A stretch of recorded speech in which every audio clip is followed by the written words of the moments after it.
Bonjour tout le monde, alors aujourd'hui on se retrouve pour la vidéo rotation make-up du mois de juillet.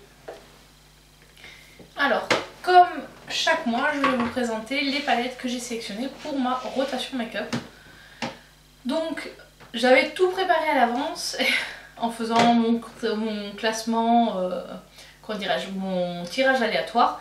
Et je l'ai oublié et quand je devais filmer j'avais que ce créneau pour filmer cette vidéo.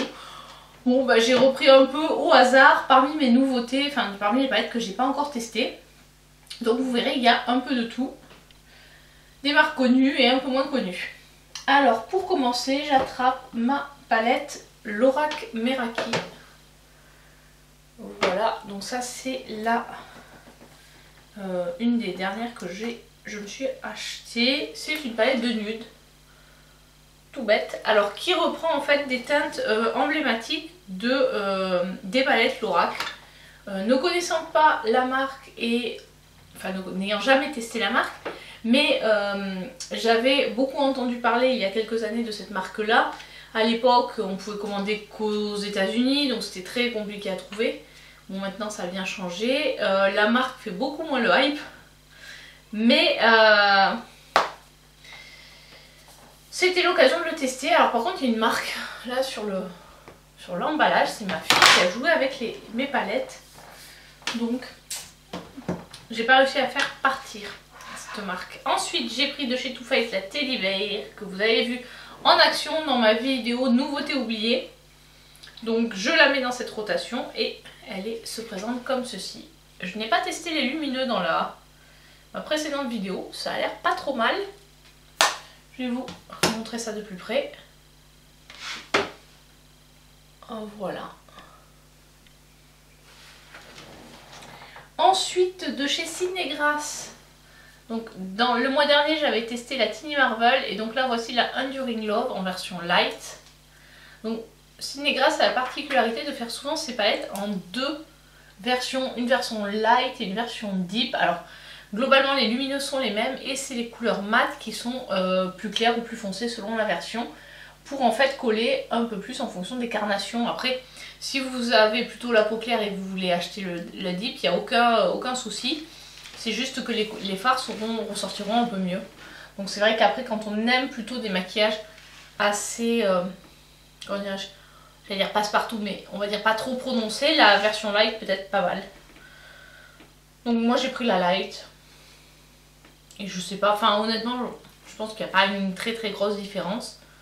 Parce que personnellement c'est surtout les lumineux que j'aime beaucoup, donc c'est pas bien grave. Ensuite la Yasmine palette de chez Mia Ali Beauty. C'est dur à prononcer.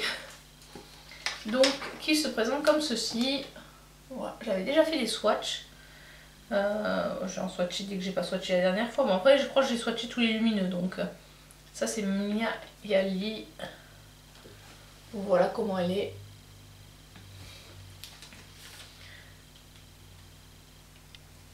Je suis pas fan en fait du fond de cette palette parce que je trouve que les couleurs ressortent pas hyper bien avec ce côté un peu jungle, mais au final je pense que les couleurs sont vraiment pas mal.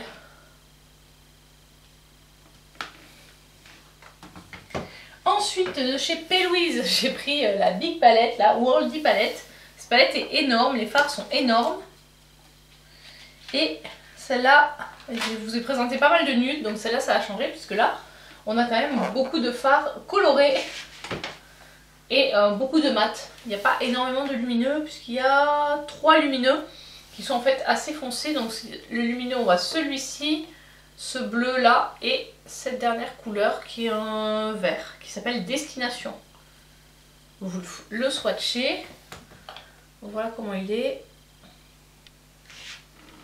et voilà ce que ça donne. C'est pas, je pense que les fards P. Louise sont surtout bons pour leur mat. J'ai pas encore testé donc je vous dirai ça, mais puis avec le sable qu'il y a, c'est un petit bruit apaisant.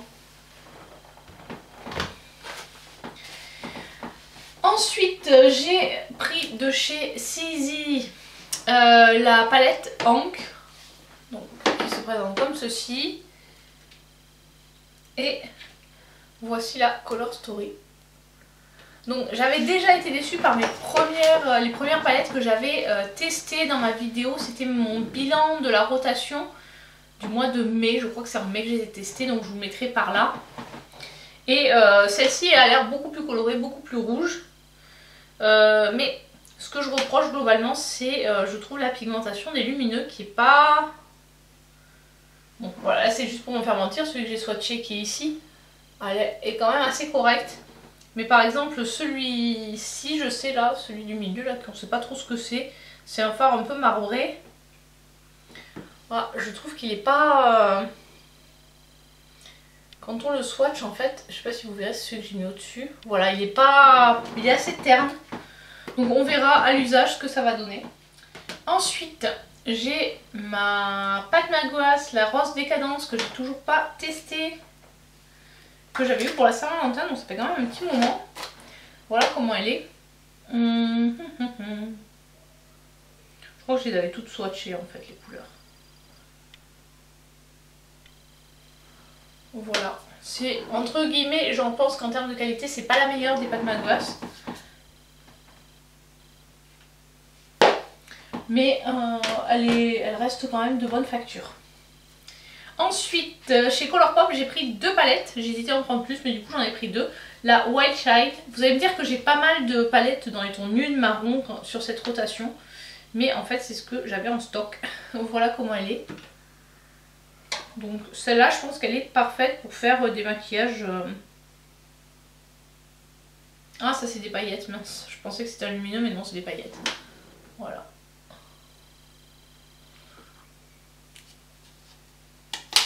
Vraiment, c'est une palette de marron chaud. Bon, c'est bien pour l'été, pour faire des maquillages un petit peu rapides et un peu ce que j'appelle passe-partout, c'est on va dire maquillage léger. Ensuite, j'ai la Ménage à moi, j'ai hésité avec la boudoir noire. Chaque fois, je l'ai fait, je sais pas pourquoi, mais quand je le vois, je dis boudin noir au lieu de boudoir noir. Enfin bon. Donc voilà comment elle se présente. Je trouve qu'elle ressemble un peu, c'était un peu à la Olzat, en un peu plus clair. Et il y en avait une autre, je sais plus laquelle c'était. C'est celle avec le papillon. La Bye Bye Birdie ou la Flutterbee. Enfin, je trouve qu'elle ressemble à une de ces deux-là. Voilà. Il y a deux paillettes pressées, je crois. Tic, tic, tic. Oui, celle-ci. Celle-ci là et celui-ci. Ouais, voilà. Là, c'est vraiment des paillettes pressées. Et celui-ci aussi. Donc en théorie, ces produits-là, on ne doit pas les utiliser sur les yeux. Parce que le risque, en fait, c'est qu'il y ait une paillette qui sont quand même relativement grosses, qui viennent sur la cornée et qui entament la cornée. Donc c'est pour ça que c'est déconseillé d'utiliser des paillettes sur la zone des yeux. Alors, moi, ça m'arrive d'en mettre. Alors c'est au moment du démaquillage et c'est vraiment de tout enlever vers le haut. Je ne fais pas de mouvement vers l'œil. Mais bon, voilà, j'en mets pas non plus très souvent. C'est vraiment, on va dire, de manière très épisodique que j'utilise des paillettes sur les paupières. Après, il m'arrive d'en utiliser un peu sur les joues ou sur le décolleté. Donc, tout ça pour dire, ma palette Colourpop Ménage à moi. Alors, je sais pas pourquoi ils l'ont écrit comme ça. Alors, les 3 dernières, donc la Révolution Pro New Neutral, celle qui ressemble en fait à la Huda Desert Dusk, je crois, qui m'a coûté dans les 11 ou 12 euros.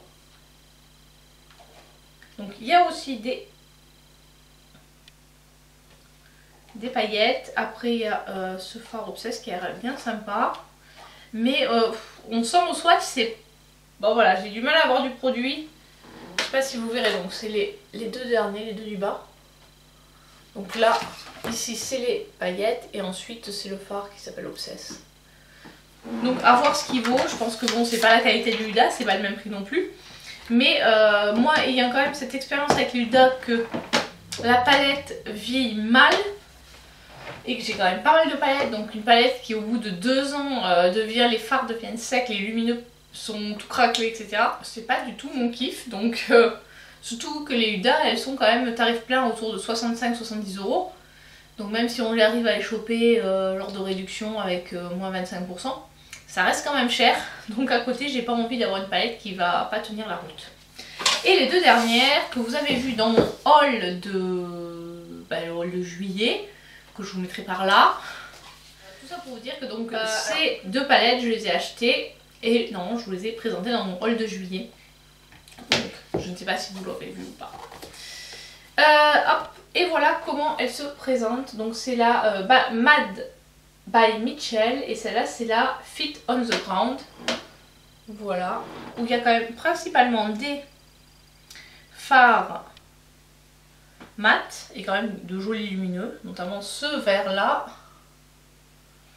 Là on est plus sur des verts kaki marron. Et sa copine là, Head on the Cloud, donc les pieds sur terre et la tête dans les nuages. Donc comme je me suis dit qu'il y a des chances qu'on me demande sur les commentaires, à ton avis laquelle est la mieux, je me suis dit je vais les mettre dans la même rotation, comme ça je serai obligée de les classer. Après ce sera toujours selon ma préférence. J'avoue que j'ai une petite préférence pour celle-ci, mais on verra l'usage. Alors lequel je vais vous swatcher, tiens, ce violet qui s'appelle Soda Skies. Voilà. Ah.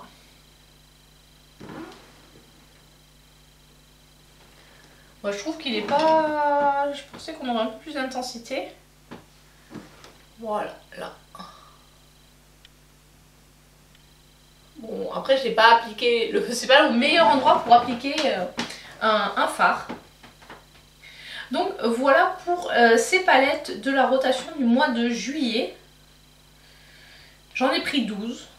J'ai essayé de répartir les marques et tout ça en prenant bien entendu que des palettes que je n'avais pas encore testées. Normalement, si je reste raisonnable dans mes achats, au mois de juillet, ça devrait être ma dernière rotation avec des nouveautés. Donc après, je reprendrai, à moins que bien sûr voilà, j'achète d'autres choses.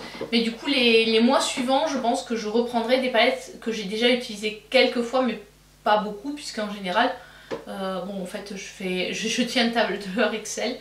Oui, la nana un peu, comment dirais-je, un peu maniaque. Donc je tiens un tableur Excel du nombre de fois d'utilisation des palettes. Donc ce qui me permet ensuite de dire, bon celle-là je l'ai peu utilisée, je la remets dans ma rotation. Comme ça c'est beaucoup plus simple. Parce qu'avant, le système avec la roue c'était bien sympa, mais avec le hasard, je savais plus quelle palette j'avais utilisée combien de fois. Là au moins, je sais que telle palette j'ai utilisé 3, 4, 5, 10 fois. Et une que j'ai utilisée qu'une fois, forcément elle va revenir dans ma rotation make-up en priorité pour pouvoir la tester un peu mieux.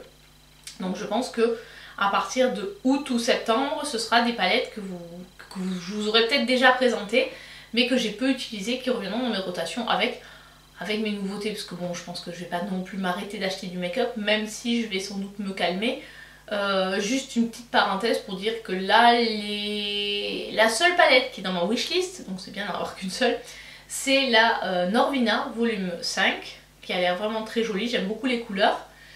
Et après, j'ai failli craquer sur Colourpop quand ils avaient fait les moins 30%. Mais au final, il y a tellement de sorties qu'on est largué chez Colourpop.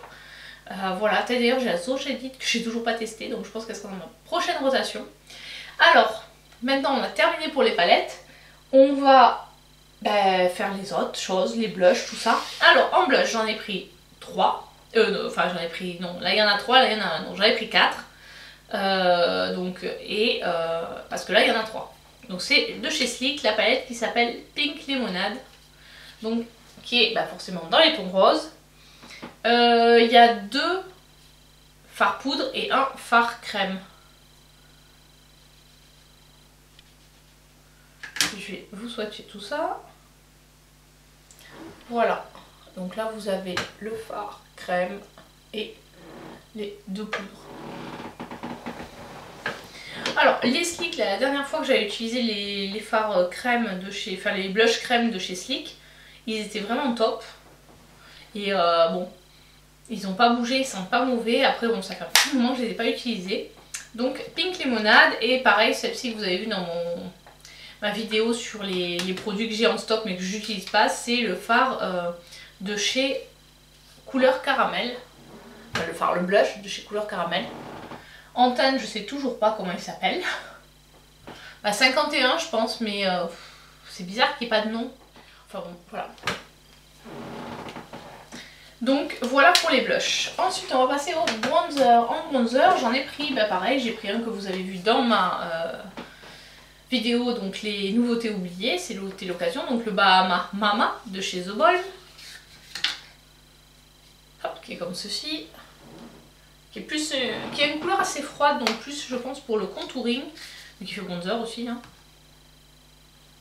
Et mon bronzer de chez Chacha, alias Aka Charlotte Tilbury, qui se présente comme ceci. Voilà. C'est la teinte numéro 2, c'est le Airbrush Bronzer. Et là il y a combien de produits? Il y a 16 grammes de produits, il est vraiment, vraiment superbe ce bronzer. Voilà pour ces produits là, et pour finir sur les produits visage, les highlighters, donc j'en ai pris 3.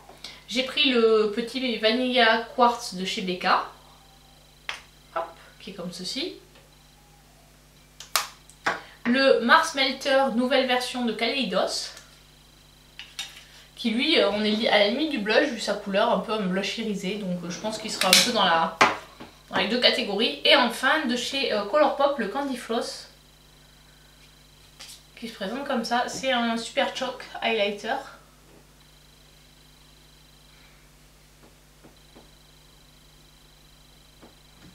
Voilà, je sais pas si vous verrez bien la couleur, enfin bien les reflets. Donc voilà pour la partie visage. Et en fait on va finir comme d'habitude par la partie lèvres. Alors là je me suis pas embêtée, j'ai pris carrément mon portant en entier. Donc c'est que des rouges à lèvres raisin quasiment, à part ces deux là.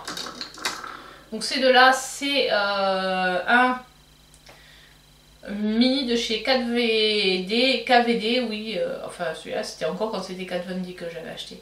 C'est l'Everlasting Liquid Lipstick en teinte Mother. Celui-là j'ai déjà utilisé, il est tout mini, tout petit. Il est vraiment, vraiment sympa, il tient bien. J'étais bluffée par la qualité de ces produits. Et ensuite un gloss Sephora, bon, qui n'est pas encore ouvert, donc je ne sais pas encore si je l'ouvrirai ou si j'attendrai en teinte 10. Sinon après c'est tout des rouges à lèvres raisin. Je vais vous en montrer quelques-uns, ils sont classés par marque. Alors de chez Rimmel il y en a deux de la gamme Kate.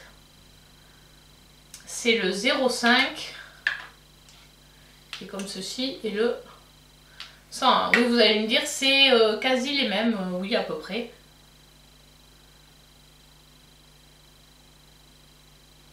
Voilà, en fait non, c'est pas tout à fait les mêmes, il y en a un qui est plus rouge et l'autre qui est plus froid, plus rose froid. Ah mince!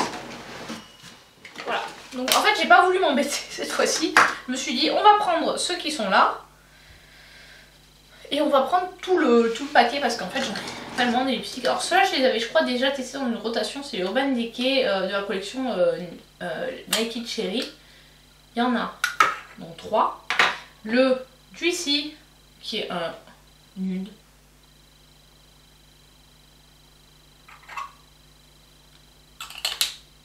Je les mets à l'envers pour pouvoir savoir lequel c'est. Le Devilish qui est un rose. Hein. Le Cherry qui lui est un presque noir. Voilà, il est beaucoup plus foncé. Ensuite de chez Je mets Maybelline, un Color Sensationnel beige rosé, comme ceci, qui ressemble un peu au Juicy de tout à l'heure. Ceux-là ils sont très, comment dirais-je, ils sont légers quoi, c'est pas quelque chose de très très coloré, donc ça j'aime bien. Ensuite j'ai deux essences. Le 66 Pink Treasure et le 13 Love Me. Donc ça c'est le Love Me qui est ici. Comme vous pouvez constater, j'ai changé de bracelet sur ma montre. Tout simplement parce que l'autre, à force que les enfants tirent dessus, il s'est cassé. Alors je sais pas s'il y a une grosse différence entre les deux. En fait le problème c'est que quand on achète les rouges à lèvres essence, généralement moi je les ai achetés chez Auchan. Et ils sont emballés, donc on ne peut pas trop les swatcher. Enfin, on ne peut pas les swatcher, donc on ne peut pas savoir de quelle couleur ils sont. Ensuite, j'ai toute une gamme de rouges de chez Kiko. Je pense que certains ont déjà été utilisés dans des rotations, mais je me suis dit c'est plus simple de prendre ça. Et puis bon, j'essaierai d'utiliser en priorité ceux que j'ai pas trop utilisés dans des rotations. Donc, et puis après, c'est aussi selon mon humeur du moment. Donc, nous avons le 922, une espèce de violet. Le 923, qui est un violet un peu plus foncé. Le 906, qui lui est un plutôt corail. Voilà, c'est des Smart Lipstick, je crois, ceux-là qui s'appellent. Pas marqué. Ensuite, un 818, donc qui est en fait un transparent, plus comme un baume à lèvres. Le 809, qui lui est en rouge. Oh, celui-là, je suis quasiment sûre de les avoir mis dans une rotation déjà. Vous voyez, ce rouge-là. Donc il fait quand même un peu un effet un peu baume à lèvres quand même. Et le Kiko 5, ça c'est une collection spécifique. Voilà, là on a, il est rose, le rose nude quoi. Voilà pour les Kiko. Ensuite il y a mon Agnès B. Vous voyez, celui-là c'est Mathusalem quoi, le truc, bon il est tellement pâle, je sais même pas si vous le verrez, j'ai mis là. Qu'est-ce que j'avais dit? Oui, le Agnès B, après c'est des mini, là j'ai un Marc Jacob que j'avais eu je crois dans un calendrier de l'Avent. Bon, je suis même sûre, c'est calendrier Sephora je crois 2019. Je sais pas si je vais me reprendre un calendrier de l'Avent cette année. C'est la question existentielle du moment. Ensuite un Sephora, donc tout ça je l'avais eu en échantillon. Voilà, vous allez voir, les deux sont quand même relativement proches en termes de couleur. Là c'est là qu'on se rend compte qu'on a beaucoup de rouge à lèvres qui se ressemblent dans nos collections en général. Deux mini de chez Lancôme, un rouge in love en teinte rouge, bah il est marqué rouge in love mais j'ai pas la teinte, 159B. Oula. Voilà. En fait à l'ouverture il paraît beaucoup plus rouge qu'il est dans la réalité. Lui aussi je crois que je l'avais vu dans un calendrier de l'Avent. Et l'absolu rouge, qui est aussi plus un nude. Là j'ai vraiment que des rouges qui ont une teinte assez proche. Et pour finir le Shine Over, toujours de chez Lancôme. Voilà, qui est ici.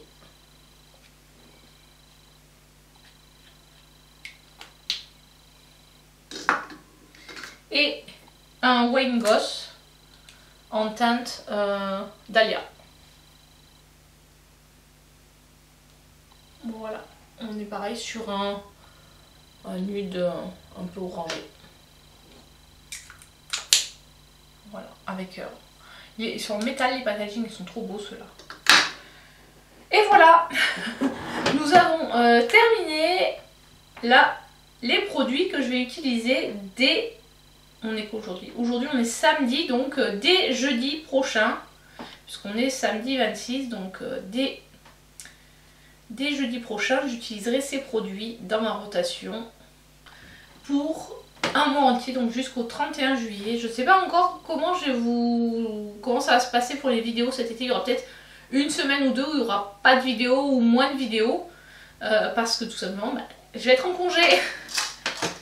Donc ça dépend si j'ai eu le temps de pré-filmer les vidéos et de les programmer ou pas. Voilà, sur ce, je vous dis à très bientôt pour une prochaine vidéo. Et surtout, n'hésitez pas à vous abonner si ce n'est pas déjà fait. Allez, ciao ciao!